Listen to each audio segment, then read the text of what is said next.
2021 жылы қала әкімшілігінде 650 жеке және 9 заңды тұлғалардан келіп түскен өтініштер қаралып қанағаттандырылды. Есепті кезеңде қала әкімі аппаратына, аудан әкімі аппаратынан, құзырлы органдар мен мекемелерден 1080 хат келіп түскен, 1100 хат шығыс болды және жеке қабылдауда 64 азамат болып, оларға заң аясында жауап берілді. Сонымен бірге есепті кезеңде аудан әкімдігінен 98 хаттамалық тапсырма берілген, оның 80-ші орындалған, 15 тапсырманың орындалу мерзімдері тұрақты. Қала әкімі аппаратының сенім телефоны аудандық Өскен өңір газетінде ай сайын жарияланып тұрады. Сондай-ақ жеке және заңды тұлғалардың арыздары мен шағымдарына арналған сенім жәшігі мекеменің алдына көрнекті жерге орналастырылып, оның оңтайлы жұмыс істеуі қамтамасыз етілген. Азаматтардың өтініштерін қарау, мемлекеттік органдардан түскен хат хабарлардың орындалуы күнделікті бақылауға алынған.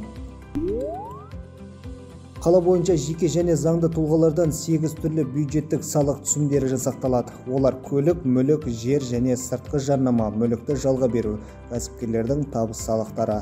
Есепті кезеңде барлық салық түрлерінен жоспарланған 99 миллион 282 мың теңгенің орнына 103 миллион 686 мың 800 теңге жиналып, белгіленген жоспар 103,9%-ға орындалып отыр.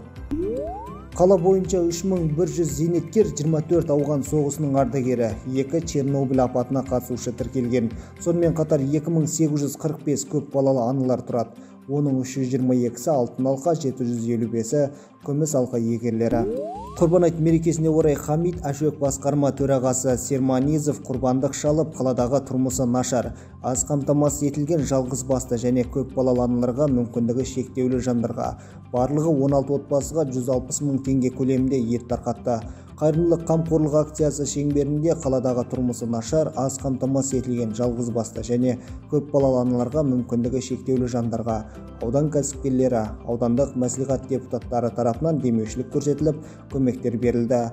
Атап айтқанда, Колумбия сауда орталығының директоры кәсіпкер Есей Серқұловтың демеушілігімен тұрмысы нашар, аз қамтамасыз етілген көп балалы отбасыларға және мүгедектерге, барлығы 80 отбасыға 836 мың теңге көлемінде қысқы аяқ киімдер таратылды.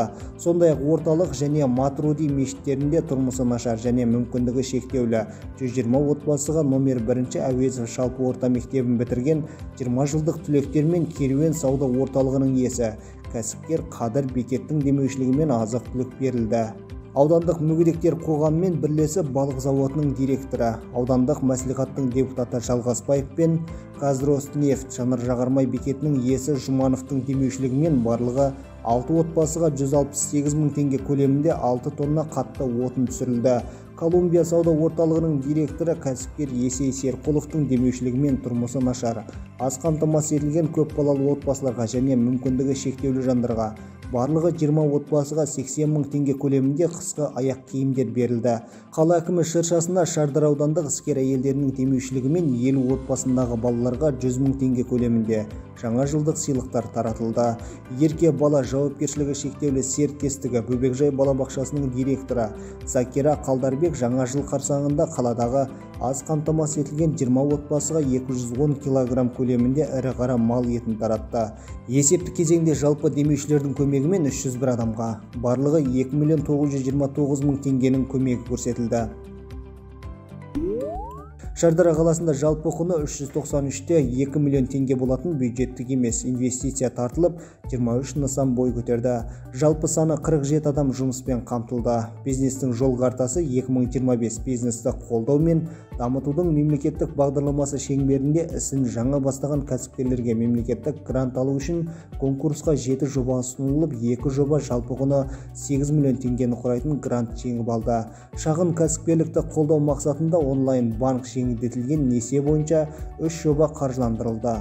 Еңбек нәтижелі жұмыспен қамту және жаппай кәсіпкерлікті дамытудың 2017-2021 жылдарға арналған мемлекеттік бағдарламасы шеңберінде бастау бизнес жобасымен 63 азамат қайтарымсыз грантқа қол жеткізіп, өз кәсіптерін бастады. Қарапайым заттар экономикасы бағдарламасы шеңберінде 4 жоба ұсынылып, 2 жоба қаржыландырылды. Сонымен қатар ауыл шаруашылығын қаржылай қолдау қоры Түркістан облысы бойынша филиалынан жалпы сомасы 49,8 миллион теңге болатын 13 жоба қаржыландырылды. Бизнестің жол картасы 2020 бизнесті қолдау және дамытудың мемлекеттік бағдарламасы шеңберінде ісін жаңа бастаған кәсіпкерлерге мемлекеттік грант алу үшін конкурсқа 7 жоба ұсынылған. Оның 2 жобасы жаңағыдай 2 жоба құпталып, яғни 8 миллион теңге құрайтын грант жеңіп алды. Шағын кәсіпкерлік қолдау мақсатында онлайн банк жеңілдетілген несие бойынша 3 жоба қаржыландырылды. 2021 жылға қаланың санитариясын қамтамасыз ету үшін аудандық бюджеттен бөлінген қаржы есебінен мемлекеттік сатып алу жұмыстары аяқталғанға дейін 2020 жылы санитарлық тазалық жұмыстары қызметімен айналысқан мердігер мекеме Жаса 3 жауапкершілігі шектеулі серіктестігімен 2021 жылдың 2 айына қосымша келісімшарт түзіліп, ретсіз шоғырланған 8623 тонна күл-қоқыс тиісті орындарға шығарылды. Сонымен қатар Өтеғұл 14 бекет, Ақбала, Қанай, Датқа, Мелдеби, Қызылжар, Абай, Майқала шағын аудандары тұрғындарымен ақылы түрде келісімшарт түзіліп, тұрғындардан шыққан 1580 тонна тұрмыстық қалдық полигонға шығарылды. Қаланың санитарлық тазалау жұмыстарына мемлекеттік сатып алу шаралары 2021 жылдың наурыз айында жарияланып, мемлекеттік сатып алу шараларының қорытындысымен номер 1 лот және 2 лот бойынша Жаса 3 жауапкершілігі шектеулі серіктестігі, номер 3 лот бойынша Автомилиос жауапкершілігі шектеулі серіктестігі жеңімпаз болып танылып, келісімшарт түзілді.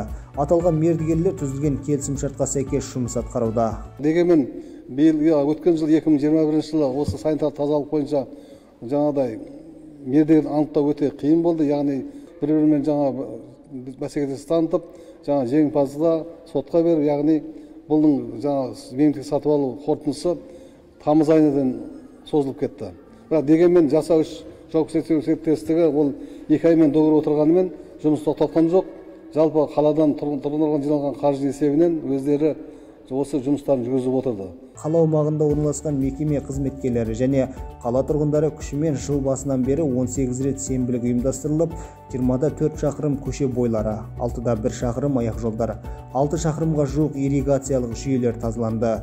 Жыл басынан бері жұмыссыз ретінде тіркелген 120 азамат қоғамдық жұмысқа тартылып, осы азаматтардың күшімен көп қабатты тұрғын үйлердің және негізгі көше бойлары мен 16 жердегі сәулеттік нысан аумақтарына, саябақтардың ішкі аумақтарындағы жабайы шөптерді, шашылған қоқыстарды және Шардара Абай, Шардара Арыс тас жол бойына су қоймасының жағалауларын тазалау жұмыстары жүргізілді. Қала тұрғындар орталықтандырылған ауыз су құбырымен қамтамасыз етілген, ауыз су құбырымен қамтылуы 98%-ны құрайды.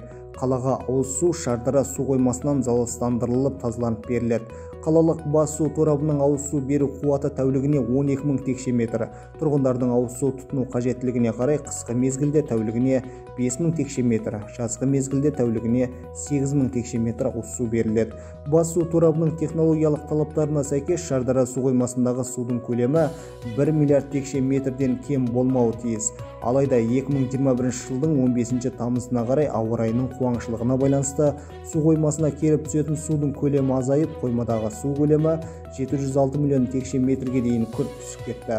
Соған байланысты хауыздың резервуарларына жинақталған ауыз су тек қаладағы көп қабатты тұрғын үйлер мен стратегиялық маңызы бар нысандарға, аурухана, мектептерге берілді.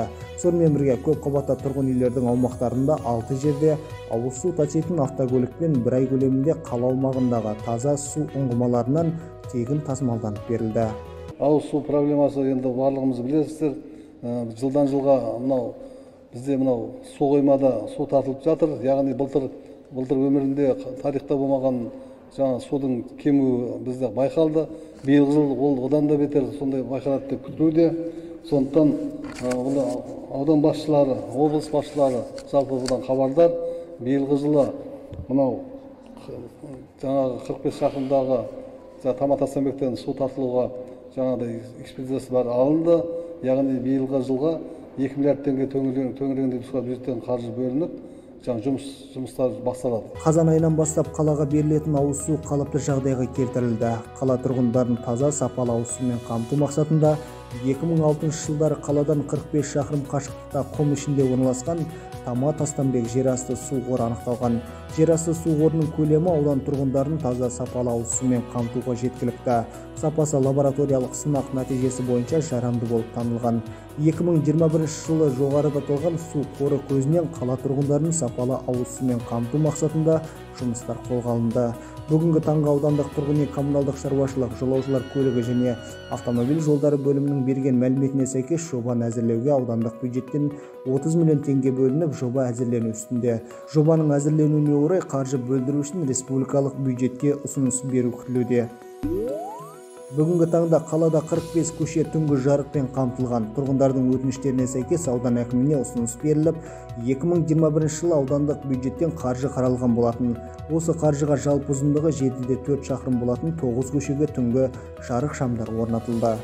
Сіздің бәрін білеміз, қалада жүргеннен кейін постоянно жиналыста боламыз. Газымызды да, суымызды да, оның бәрін естіп келе жатырмыз. Оған құлағымыз үйренген. Бірақ дегенмен осы жағынан бір кішкене көмек болса деймін қаладан үште. Жарық болса, кішкене қалған үлкен қиынғы қараңғы кездерде, әсіресе қыс айларында өзіңіз білесіз. Сүртөрте батады, балдар кеш қайтады мектептен. Кейбіреу жерлер жылап қорыққаннан ана қараңғы жерде келіп құлап та жатады балалар. Оны енді біз біреуін көрсек, біреуін көрмей қаламыз. Сол жоспарда осы Мәмедова көшесі бар. Яғни бұл көптен бері айтып отқан жер, себебі кішкентай ғана жер, кішкентай ғана Қазыбек би мен Абай көшесі ортасындағы көше, тұрғындар қараңғыда қайтады, оқушылардың жүретін жері. Биылғы жылға қаржы бөлініп, осы ақпан айының мысалы 15-16 болатын болса, енді сәуір айында басталып, яғни сол айда бітеді деп күтудеміз. Яғни биылғы жоспарда бар. Қаржы бөлініп, жоспарға кіргізіп қойғанбыз. Қала тұрғындарының өтініштеріне сәйкес аудан әкіміне ұсыныс беріліп, 2021 жылы қаржы қаралған болатын. Бөлінген қаржыға жалпы ұзындығы 18 шақырымды құрайтын Арбақалды, Мұқанов, Жалау, Өрбісұлы, Айбергенов, Ералиев, Қашаған, Өтемісов, Қалниязов, Жұбанов, Тұрдықұлов, Наурыз, Шаяхметов, Пірімқұлов, Ұзната, Мұратбаев, Молдағұлов, Иманов, Құлдасов, Байтуғанов, Әлімбетов, Есалиев, Аманжолов, Торайғыров, Спатаев, Сұлтан, Ерубаев, Қазыбек би, Әшіров, Төле би, Абай тұйығы, Әл-Фараби көшелеріне барлығы 33 көшеге орта жөндеу жұмыстары жүргізілді. 2021 жылы Шардара номер 18 автоматтандырылған газ тарту станциясы іске қосылып, қаланың номер 14 бекет, Мұнай база, Өтеғұл шағын аудандары тұрғындарына газ берілуде. Қаланың Абай, Қызылжар, Мелдеби, Қанай, Датқан, Наурыз және Нұротан 4 және 3 шағын аудандары тұрғындарын табиғи газбен қамтамасыз ету мақсатында құрылыс монтаждау жұмыстарын жүргізу үшін 2021 жылы республикалық бюджеттен қаржы бөлініп, құрылыс жұмыстары жүргізілу үстінде. Құрылыс жұмыстары 2022 жылға өтпелі. Төменгі Тоғай, Майқала осы шағын аудан. Ақбала шағын аудандары тұрғындарын табиғи газбен қамтамасыз ету бойынша жұмыс жобасы әзірленіп, аудан тұрғын үй коммуналдық шаруашылық бөлімі тарапынан республикалық бюджеттен қаржы есебінен қаржыландыруға ұсыныс берілді, яғни биылға жұмыс жүргізіледі деп күтілуде. Қала аумағында 22 4 қабатта, 53 2 қабатта, барлығы 75 көп қабатты тұрғын үй орналасқан. Осының ішінде 67 көп қабатты тұрғын үй кондоминиум нысаны ретінде тіркелген. Оның ішінде 52-сіне күрделі жөндеу жұмыстарын жүргізу қажеттілігі анықталған. Мемлекеттің өңірлерді дамытудың 2020 жылға дейінгі бағдарламасының тұрғын үй қорын жаңғырту тетігіне сәйкес 2014, 2017, 2019 жылдары қала бойынша 23 көп қабатты тұрғын үйге күрделі жөндеу жұмыстары жүргізілді. 2021 жылы өңірлерді дамытудың 2020-2025 жылдарға арналған мемлекеттік бағдарламасы аясында тұрғын үй қорын жаңғырту тетігіне сәйкес 23 көп қабатты тұрғын үйге күрделі жөндеу жұмыстары жүргізілді. Қаламыз тазарып, жақсы көркейіп жатыр. Әлі істейтін жұмыс көп. Міне соған атсалысу керек. Жалғыз қала әкімнің ғана қолынан келмейді. Соның қарамағында ардагерлеріміз бар, қауымдастықтар бар, ауыл билері бар. Осымен бірігіп жұмыс істесе шешілмейтін, шешім таппайтын зат жоқ. Бәрі шешіледі. Ал мен айтқан болар едім, халқымыз бірлік болсын, тіршілікті болсын, дендері сау болсын. Мұна кешегі үлкен оқиғадан кейін халқымызға үлкен сабақ болып жатыр. Міне сол мәселені аудан әкіміне де бүгінгі мынау есебін берген Ережеп Құдайберген ұлыға да нақты, тиянақты қылып сұрақ болып жауап тыңлап отырмыз.